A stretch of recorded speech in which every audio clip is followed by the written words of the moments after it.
One of the primary things that I was taught when I first started going to the shooting range, I actually took the beginner's class at that shooting range because I pretty much wanted to make sure that if I were to use a firearm, I was able to use it efficiently. But one of the things that they told us in that class, it was that if anyone is responsible for your safety, it is you. Meaning that you shouldn't rely on anyone to protect you, not even the police. And during this whole pandemic that's been going on regarding the coronavirus, you started seeing a bunch of people buying guns and ammo. Now, the people who are buying toilet paper or the ones who are anti Second Amendment, they're saying you can't shoot a virus. Why do you need guns? Well, my response to that is it's not a matter of shooting a virus.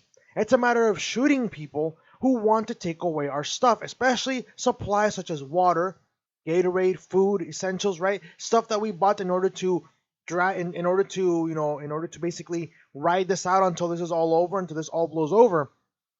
But during a time when the police, especially in California, many of them are understaffed. And not to mention, if things do hit the fan, meaning like if the shit does hit the fan, you're not gonna rely on the cops anymore because there's not gonna be any cops to protect you. Not to mention, cops cannot be anywhere. Like sorry, cops cannot be everywhere at once. So what happens when your neighbor is getting robbed and so are you? Who are you gonna tell the cops to come protect? Your neighbor or you? Well, one of you guys is gonna get protected. One of the other, and the other one's gonna end up getting their stuff stolen. So how about instead of relying on the cops, you buy yourself a firearm? Well, this is what a lot of things stuff is going on right now. The NRA is actually taking advantage of this. Not to say it's a bad thing. Well, to some degree, I'm kind of biased because I think you do have a right to bear arms, and I'm not a big fan of waiting periods and all this other dumb legislation politicians, especially in California, try to put into in order to protect the people because we all know criminals are going to follow those gun control laws. But right now, the NRA, pretty much what happened is that the NRA, they produced an ad, they produced a video regarding the whole situation with the coronavirus. And to some degree, I think that the video makes a good point. You need to be responsible for your own protection, especially people who are basically weaker in terms of physical strength, in terms of speed, right? So if anything, if you're gonna start fighting a bunch of people who are trying to break into your house, the thing that's a game changer is your firearm. No matter how fast you can be Usain Bolt. You cannot outrun a bullet, pretty much. You cannot outrun it. But right now, there's a lot of things going on when it comes to the whole situation with firearms. But again, people have different priorities. I'm not gonna say you're an idiot if you choose to buy toilet paper over guns and vice versa, etc. I'm just gonna be saying that different people have different priorities. Others see those priorities more important than other situations, right? In my case, at my home, I'm more the kind of the defense department. My mom and my sister are the supplies. My dad is the guy who kind of brings in the income, kind of like helps out, but doesn't really help at all. The point is, we're starting to get prepared. I'm in charge of defense. My mom and my dad, I'm sorry, my mom and my sister are in charge of supplies, getting food, water, etc. And my dad is the one who's making sure that the our source of income. But even then, I still work. So if anything, I'm more income in defense. My dad's just more income, paying the rent, etc. Right? More about making sure that we have the roof over our heads. So we got a pretty good system going on. But if anything, if anything, the good thing that comes out from this virus, not to say that it's a good thing in general, but again, it is a very terrible thing. People are dying. But for any conservative, this is a dream come true in sense of policy. Because you're starting to see a lot of anti-gun people, people like my mom, who were not very fond of guns, now literally being in favor of me owning, some sort of firearm in order to defend ourselves should an invader try to take away our stuff. Because we never know. You just never know. My mom's super anti-gun. She's anti-Second Amendment, but everything this started going on, she's very much in favor of it. My dad the same way. And when it comes to the whole situation with when it comes to the Second Amendment, a lot of people they're starting to go out and buy guns. Not to mention, a lot of people are starting to be in favor of strong border security, something that this great president Donald Trump has been advocating for ever since 2016. But let's read a little bit about this. So from the News and Observer's two articles. One's from the News and Observer, and the other one is from Fox News regarding about a Democrat who's actually saying that the ad the NRA pushed was actually very sickening. But anyways, let's read a little bit of the title. The title reads, Coronavirus spurs sales of handguns, rifles, and bullets. If anything, I'd like to make a correction. It's ammunition. Bullets are actually a part of a round, but it's not bullets, it's ammunition. If anything, they might want to consider knowing the terminology. But anyways, shotguns, rifles, and handguns are selling as fast at Buck's gun rack in Daytona Beach as people worried about the coronavirus siege on society buy firearms and ammunition. Buyers are concerned about the future, so they are preparing just in case, said Forrest Buckwald, the owner of Buck's Gun Rack at 607 West International Speedway Boulevard. They want to do home defense, Buckwald said, and think there will be a social breakdown, perhaps with the panic. They don't know how bad the situation is going to get socially. Well, I'm not going to be the one who's pushing for a panic. I'm not going to go out and say, oh, you need to bulk buy guns and ammo and toilet paper. I'm not going to be that kind of person. But if anything, I will tell you this. When people get desperate, they do a lot of things they say they would never do. Trust me, when people are starving, they will do a lot of things they would never consider doing. Let's look at Venezuela. People are starving in that country, and they've become desperate. Desperate to the point where they're eating trash. Now, if I were to go up to you today and ask you, would you ever consider eating trash right now? You would say, no, I would never. But imagine if you haven't got eaten in days. Imagine if you have children who haven't eaten in days. You would do anything to eat, and you would eat anything, even if it was trash. That's how desperate people can get, and that's what happens when people get desperate. You will say right now, "Oh, I will never go into another person's house and steal their food." But what if you have children? Children that if they are not fed, they will probably die of malnourishment. You will probably end up be willing to break the law in order to help them survive another day. Well, now when it comes to the whole situation, again, I'm not trying to start a panic. But apparently, a Democratic senator, a Democratic senator has been, they basically been firing at the NRA for this ad that they actually ended up pushing in regards to the Second Amendment amidst the whole situation with the coronavirus. Well, now the NRA has said something back to the Democrat, and this is a story. Fox News, it reads, NRA fires back after Dem calls disabled cancer survivors gun video sickening amid coronavirus pandemic. The National Rifle Association published a video this weekend showing Carletta Whiting. I think it's pronounced it or Whiting. I don't know if it's Whiting or Whiting, but anyways, not my intention to mispronounce names. A breast cancer survivor said to have a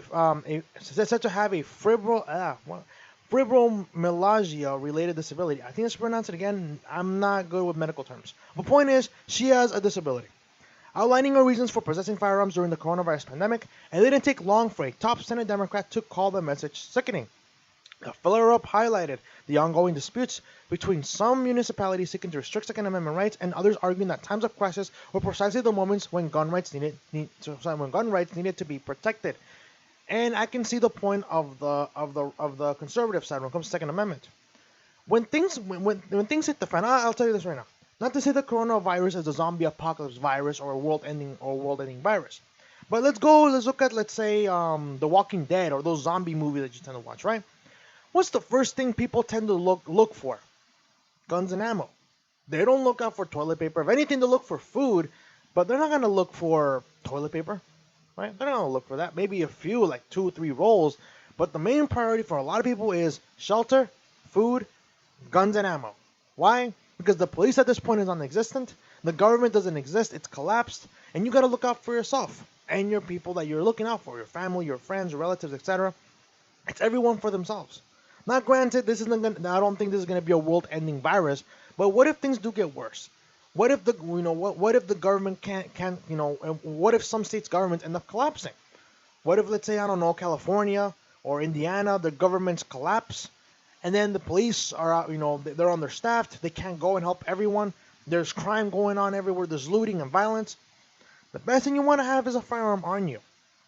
But anyways, let's keep going. Police departments in major cities, including Philadelphia, already have abandoned making arrests for various offenses. New Orleans and other jurisdictions have assumed the power to ban gun transfers. This is why you need a firearm. A lot of police are literally being instructed: do not arrest people for a certain amount of crimes. Just detain them, let them go. Not the kids; they're even told not to do anything. What's in my control is how I defend myself. If things go from bad to worse. Whiting said, before firing a 9mm round from her AR-9 rifle. I know from history how quickly society breaks down during a crisis, and we've never faced anything like this before, and never is the Second Amendment more important than during public unrest. I agree with this woman. But if anything, it's kind of ironic, isn't it? How the Democrats say they're for the betterment of minorities, the protection of minorities, and yet they are against a woman, a black woman, a breast cancer survivor with a disability to own a firearm. If anything, that's pretty insulting. Because here's the thing, I'm going on a tangent here, but isn't it ironic how the side that says "F the police are corrupt," are the same people that get mad when you ask them, well, in that case, if I can't trust police and they're unreliable, well, can I get a firearm? And they say, no, you can't own a firearm. The government is the only thing that can protect you. Well, in many cases, police are tied to the government. See what I mean? A lot of the ideologies of the left, especially the Democrats, when it comes to Second Amendment, they don't make sense. They say you can't trust police because they're corrupt, but you also can't have a firearm either because they're dangerous. So then how do we protect ourselves then? We can't call the cops because you think they're corrupt, and I can't have a gun to defend myself. So what's going to stop a criminal from taking away my property and hurting my loved ones? Doesn't make sense, does it? That's the logic of the liberals, and the leftists too. Some liberals and all leftists. Okay. Whiting noted that even liberals in California were lining up because they know the government will not be able to protect them. In mid-March, the FBI's National Instant Criminal Background Check (NICS) experienced a threefold jump in background application processing compared to the same period last year. Yeah, even in California. California has a very strict gun law policies regarding the gun control, and you'd be surprised. If anything, you'd be surprised seeing people getting mad saying, "What do you mean I have to wait 10 days to get my gun? I need it now." And this, and if anything, one of the gun ranges actually sell firearms too. One of the range masters said, "Well, you guys voted for this, so you guys have to wait." And I couldn't help but chuckle because I was laughing, and the woman looks at me and was like, "What's funny?" And I told her, "What's true? You guys voted for this stuff. Now you guys gotta wait. Maybe next time, maybe in November, you'll consider who you vote for in regards to the gun policies. Because now you want to defend yourself. Let's just hope that the criminal waits 10 days before they decide to attack your home." But yeah, even in California, a lot of liberals who used to be anti Second Amendment, they're now trying to get guns, and when they realize they have to wait, or they get denied because they have a bad background check, they have criminal friends or anything, they're furious. Hey, but hey, you reap what you sow, right? That's pretty much what happens. You reap what you sow. You voted for it, now you suffer the consequences. Several states, meanwhile, also have reported dramatic upticks in gun purchases. The Colorado Bureau of Investigation announced last week it had received over 14,000 background checks for firearm purchases in the preceding week, and only 7,000 in the same period in 2019. It literally doubled within a year. Wow, a lot of people are buying guns. A lot of people have good priorities. And Virginia State Police saw 64,000 background checks requests in February compared to 39,300 last February. Wow, it's almost like the Second Amendment is there to protect yourself should things ever get out of hand. Not just from the government, but what if there's civil unrest? Wow. People are starting to realize that the Second Amendment isn't about simply defending yourself from the government, but also to protect yourself from people who are trying to hurt you and your family. Nevertheless, Senator Chris Murphy, Democrat from Connecticut, slammed the video and suggested that the NRA was urging gun owners to avoid stockpiling food and other resources. In the video, Whiting argued that stockpiling only food alone was not sufficient, and yes, I agree with Whiting. Why? What happens when you have food, water, and toilet paper, and yet basically, if you don't have a firearm, you're basically making yourself a target. Why? Because if you don't have a firearm, because you believe in gun-free zones and that they're effective, when the government collapses, or when there's civil unrest, that little sign in front of your door saying this is a gun-free zone isn't going to stop a criminal from entering your house and hurting your people and stealing everything you've purchased to write this out. It's not going to stop them. It's not. You can have food, sure. You can ride along. You can ride this out as long as possible. But what's going to stop someone from stealing your supplies if they know that you're defenseless? Criminals, they don't target the strong. They target the weak. And if a criminal realizes that you have all this food, all these resources, and they know you don't have something to defend yourself with, they're going to target you. And you can say, well, a baseball bat is sufficient. Well, what happens if there's multiple criminals? You might knock one out, but what happens? What's stop the second guy from landing a hit on you? Nothing. So if anything, it's good that a lot of people are buying firearms. It's good that a lot of people are starting to realize that, hey, maybe we do need borders. Maybe we do need the Second Amendment for stuff like this. That's one thing that's probably good that's coming out of the coronavirus, but other than that, people are still dying. People are still getting sick.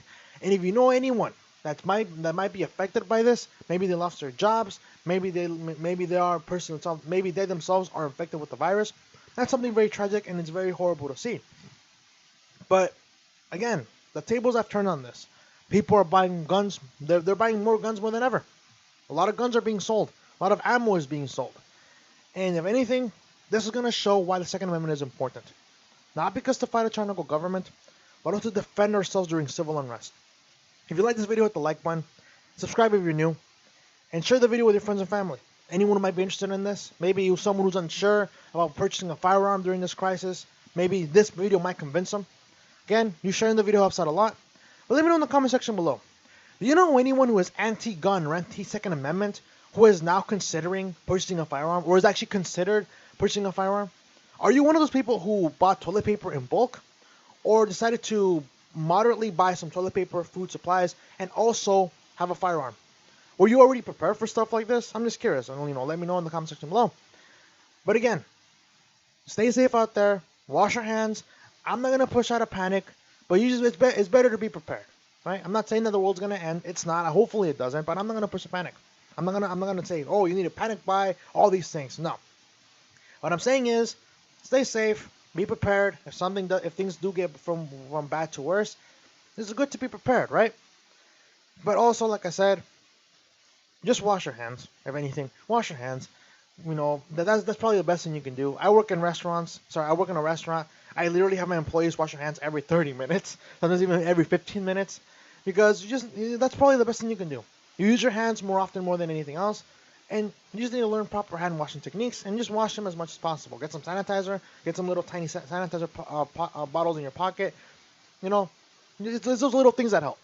But anyways, you guys, I'll see you guys next time. Hope you guys have a good rest of the day.